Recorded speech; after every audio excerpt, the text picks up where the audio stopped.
ওযু ছাড়া নামাজ যেমন আল্লাহর দরবারে কবুল হবে না, হালাল ব্যতীত আল্লাহর দরবারে আপনার কোরবানি কবুল হবে না। অনেকেই কোরবানি করে, কোরবানি কি জন্য করে?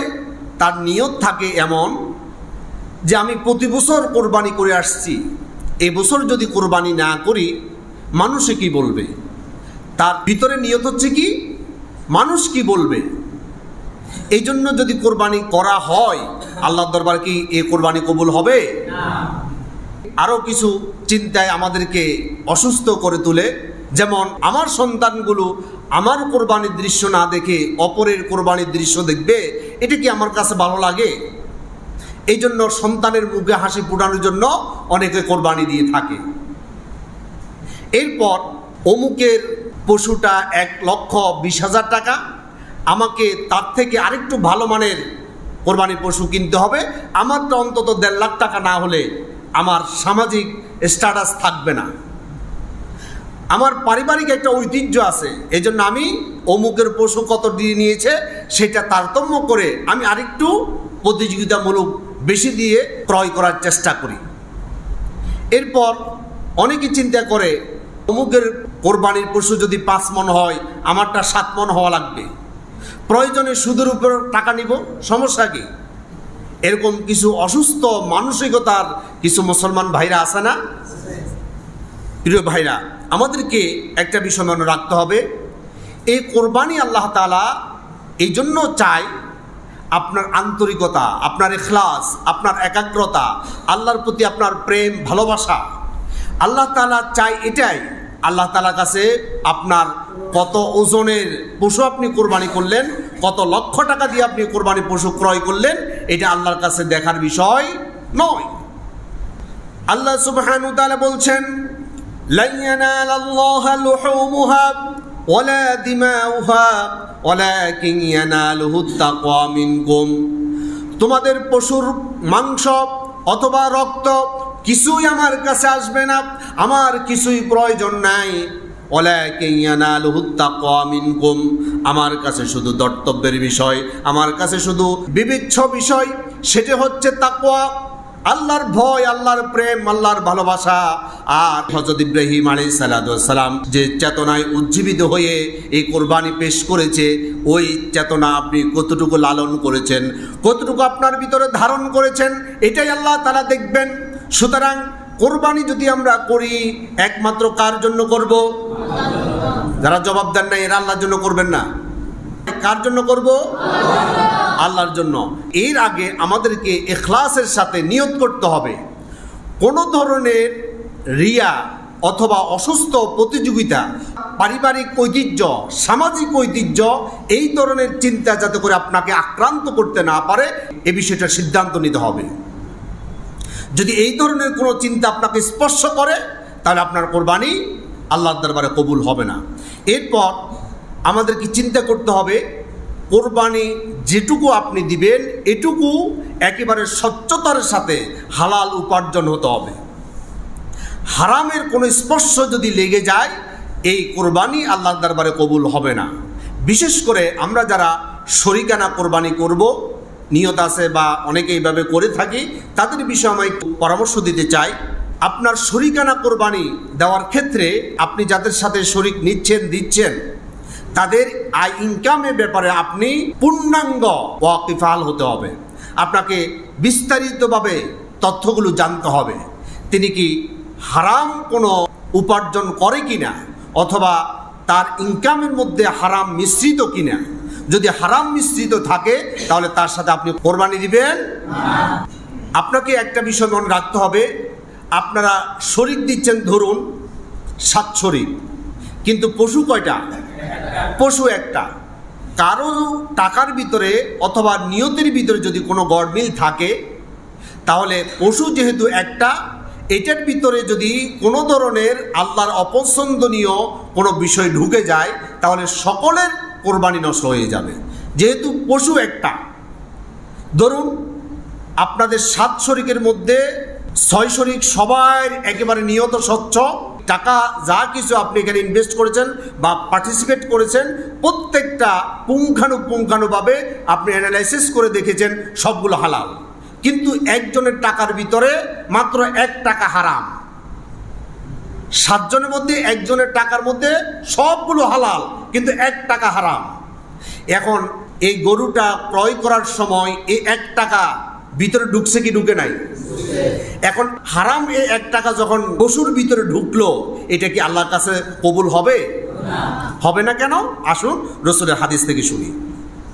জামিউত তিরমিজির হাদিস নাম্বার 2989, আন আবি হুরায়রা রাদিয়াল্লাহু তাআলা আনহু قال قال رسول الله صلى الله عليه وسلم, নবী করিম সাল্লাল্লাহু আলাইহি সাল্লাম বলছেন, ইয়া আইয়ুহান নাস, হে মানব সকল, ইন্নাল্লাহা তাইয়্যিবুন, নিশ্চয় আমার আল্লাহ সুবহানাহু ওয়া তাআলা পবিত্র, ওয়ালা ইয়াকবালু ইল্লা তাইয়্যিবান, তিনি অপবিত্র কিছুই তিনি কবুল করেন না।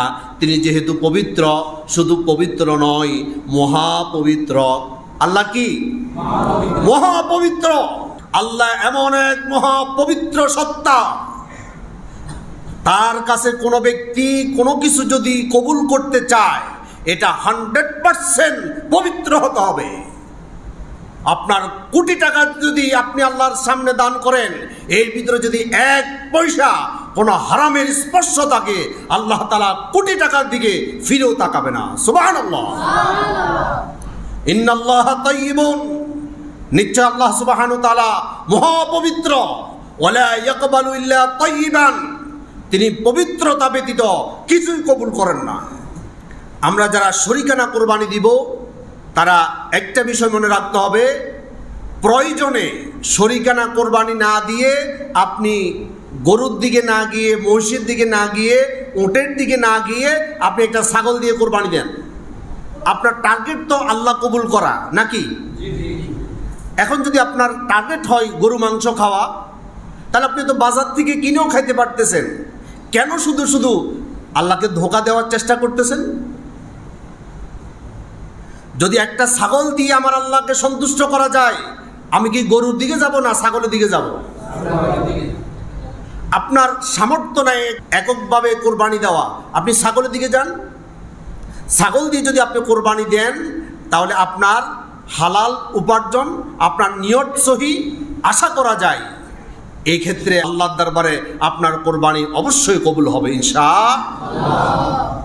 নবীজি সাল্লাল্লাহু আলাইহি সাল্লাম একটা ভবিষ্যৎবাণী করেছেন, এমন একটা সময় আসবে মানুষ উপার্জন করবে, কিন্তু হালাল নাকি হারাম এটার তোয়াক্কা করবে না, এটার ব্যাদ বিচার করবে না। সে পাইলো আর খাইলো। এটা তো পশুদের কাজ। আপনি একটা পশুকে কিছু ফসলের সামনে যদি ছেড়ে দেন আর যদি ওয়াজ করেন, বাবাজি তোমাকে অনেক কষ্ট করে আমি লালন পালন করে আজকে 5 বছর পর্যন্ত তোমাকে এত বড় করেছি, খবরদার এটা কিন্তু আমার অমুক মালিকের, এটা কিন্তু তোমার জন্য হারাম, এটা তুমি খাইও না, এটা স্পর্শ করিও না, এরকম কয়েক মিনিট ওয়াজ করে পশুটাকে আপনি ওই ক্ষেতের পাশে ছাড়ি দিয়ে চলে আসেন। আচ্ছা, পশু কি হালাল নাকি হারাম এটা কি বিবেচনা করবে? বিবেক বিবেচনা না করে হালাল হারাম এক সমান তার কাছে। আপনিও যদি হালাল হারাম বিবেচনা না করে ইনকাম করেন, পশু আর আপনার মধ্যে কোনো পার্থক্য নাই, ঠিক কিনা বলেন? নবী করিম সাল্লাল্লাহু আলাইহি সাল্লাম কি বলছে শুনুন।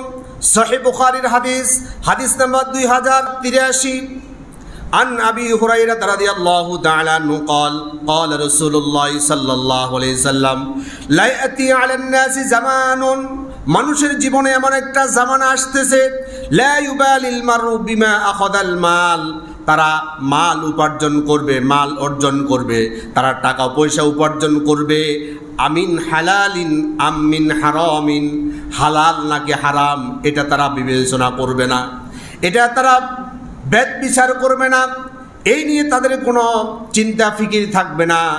তারা পেলো আর খেলো। পশু যেমন তার সামনে আসা মাত্র হালাল কি হারাম এটা বিবেচনা করে না, পশুর মতো হয়ে যাবে মানুষগুলো। তারা হারাম নাকি হালাল এটা বিবেচনা না করে যা পাবে তাই তারা লুটে নেওয়ার চেষ্টা করবে। ওই জামানা কি আসবে না এসে গেছে? এসে গেছে। বিশ্বাস হয়?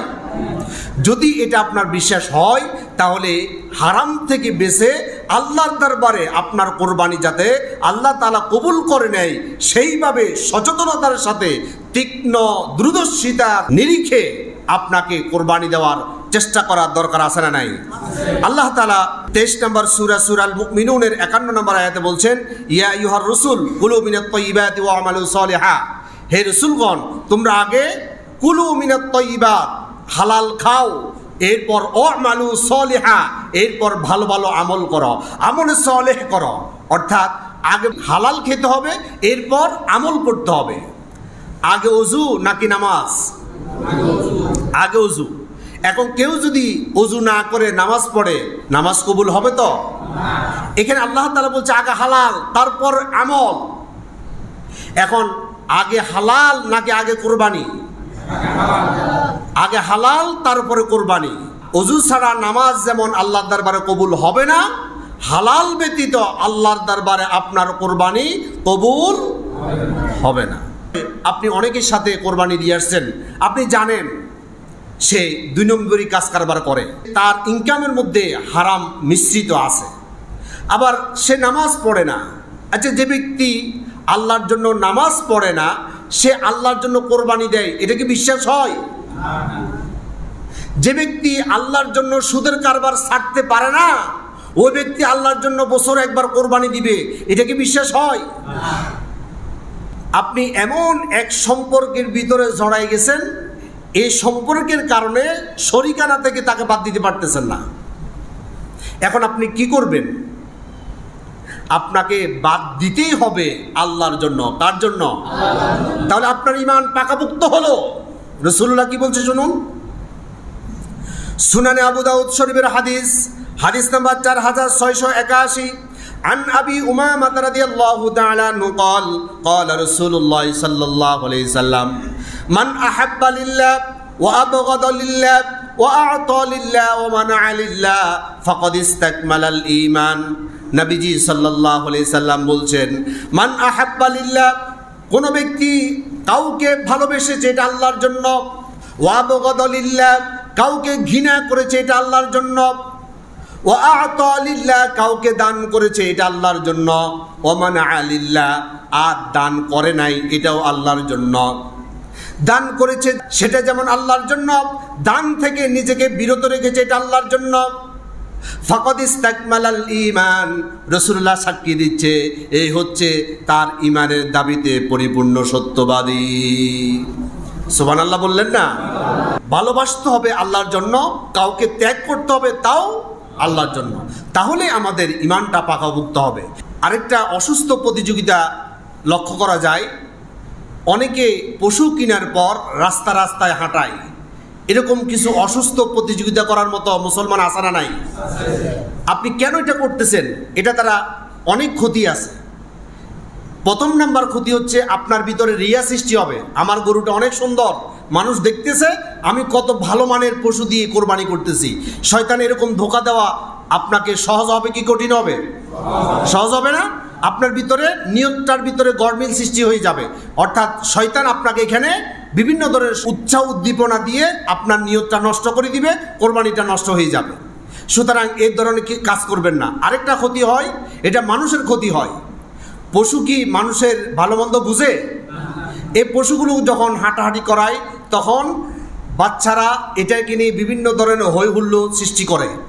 এই হৈ হুল্লোড় সৃষ্টির কারণে গরুটা পাগলামি শুরু করে দেয়, এদিক সেদিক ছুটাছুটি করে। এই দিক সেদিক যখন ছুটাছুটি করে মানুষের ক্ষতি হয়, মানুষের জিনিসপত্র ক্ষতি হয়, হয় কি হয় না? তাহলে মানুষকে কষ্ট দেওয়া, মানুষের মালামাল নষ্ট করা, এটা কি ইসলামে জায়েজ আছে? এই ধরনের পাগলামি কে শিখালো? যারা এই ধরনের কাজ করবে বুঝতে হবে এরা লোক দেখানোর জন্য কোরবানি দিচ্ছে, আল্লাহর জন্য কোরবানি দিচ্ছে না। ঠিক কিনা বলেন? এই ধরনের কাজ আমরা প্রত্যেকের অবস্থান থেকে এই বিষয়টা বাদ দেওয়ার চেষ্টা করবো তো ইনশাআল্লাহ।